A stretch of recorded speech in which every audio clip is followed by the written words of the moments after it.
What is going on? Welcome to Greggles TV. This needs to be said. We need to talk about it. Stuff's been updated and leaked, and more information is coming out about the Galaxy S25 Ultra. So let's dive into the meat right now. So we're looking at a display of a 6.86 dynamic LTPO AMOLED 2X with HDR10 Plus and 120 Hertz variable refresh rate. So it'll go all the way down to 1 Hertz and then back up to 120 Hertz when need be. Now the display 6.86, pretty run-of-the-mill, nothing really crazy different about that. M13 OLED display, material set with 2600 nits peak brightness. So same display basically as last year, nothing has really changed with that. And they're still using the M13 is actually last year's technology. iPhone, the newest iPhone is on M14. So I don't know what they're doing here. The display will still look great. I don't really have any worries too much about that though. Snapdragon 8 Elite for Galaxy. So this is a crazy fast processor. It is getting scores on Geekbench of basically 10,000. It's insane. It's really, really powerful stuff. RAM 12 gigabytes and 16 gigabytes, but to break it down a little bit more, it's gonna be $12.99 for the 256, $14.19 for the 512, and $16.59 for the 1 terabyte. Only the 256 and 512 get 12 gigs of RAM. The 1 terabyte ends up getting 16 gigs of RAM. So if you want the 16 gigs of RAM, you have to get the 1 terabyte version.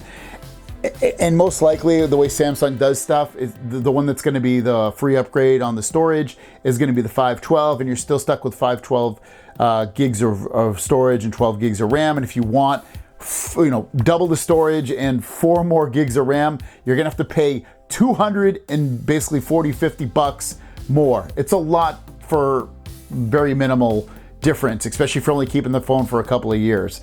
It's not worth the upgrade, I don't think, at that point. 200 megapixel primary with OIS and PDAF, 10 megapixel telephoto, 50 megapixel periscope, 50 megapixel ultra wide, and a 12 megapixel selfie snapper. So camera is basically the same. The ultra wide has been upgraded. Now, we've spoken about the measurements before in past videos. It is going to be thinner than the S24 Ultra. So if you like a thinner phone or you think that the phone's just too bulky, your wishes are coming true on there. Also, the weight is less, 219 grams versus 232 grams. I always think, like, if they just make this damn thing plastic, how much lighter would that even be? I'd be kind of curious about that. If it would be like below 200 or something like that.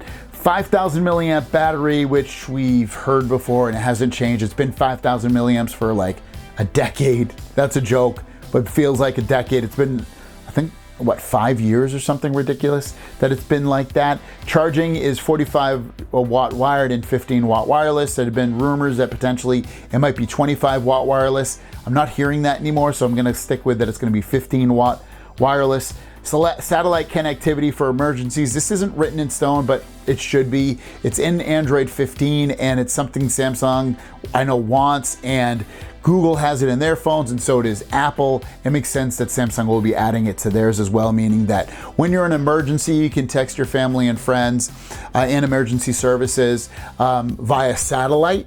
As long as you have an open view of the sky, you don't have to be connected to any kind of cell network or anything like that. And I know, like, on the iPhones and Android, you can actually still just text people even if it's not an emergency. If you have no cell connectivity, you can actually text them for free. Then we have the build. It's going to be a titanium frame, Gorilla Armor anti-reflective screen glass. So anti-reflective display, again, Gorilla Armor and titanium frame, very similar to the S24 Ultra. You got One UI 7.1 based on Android 15. Now Bixby's getting a pretty big enhancement with AI. You're gonna be able to ask it questions and be like, hey, what should I wear when it rains today? And it'll be like, well, you should wear a raincoat, and it's gonna be rainy until this time, or if you go in directions, it's gonna be able to be more smart about how it interacts with you and how it understands you as well. So it's kind of cool that Bixby is getting an AI enhancement. Titanium black, titanium blue, titanium gray, titanium silver for the colors. So it should be like I don't know if it's gonna be reflective, but it's gonna be like a mirror-y type look, I would assume, from the sounds of this. Blue is my pick right now, but I don't even know what it fully is going to look like. What would you choose? 7 years of OS and security updates. I wouldn't be crazy surprised if this goes to 8, due to the fact that we've heard that Snapdragon 8 Elite has the power and the software compatibility to go up to 8 years of OS updates. So don't be surprised if that actually increases. January 2025 release date, I still suspect that. If it gets pushed back, it'll be February of 2025. But that's what we're looking at right now. An expensive device for sure, especially when you get up to the 1 terabyte version. It's getting mighty expensive in there. Older display technology, which is a little bit of a letdown, but let's be honest, displays still look amazing. I was hoping for more brightness, 2600, if I'm not mistaken. That's the same as we had last year with the S24 Ultra. It's very similar in a lot of ways to the S24 Ultra, but that processor is insane, guys. It's so powerful. Let me know your thoughts on this. Have a great day, and we'll see you down the road. Peace.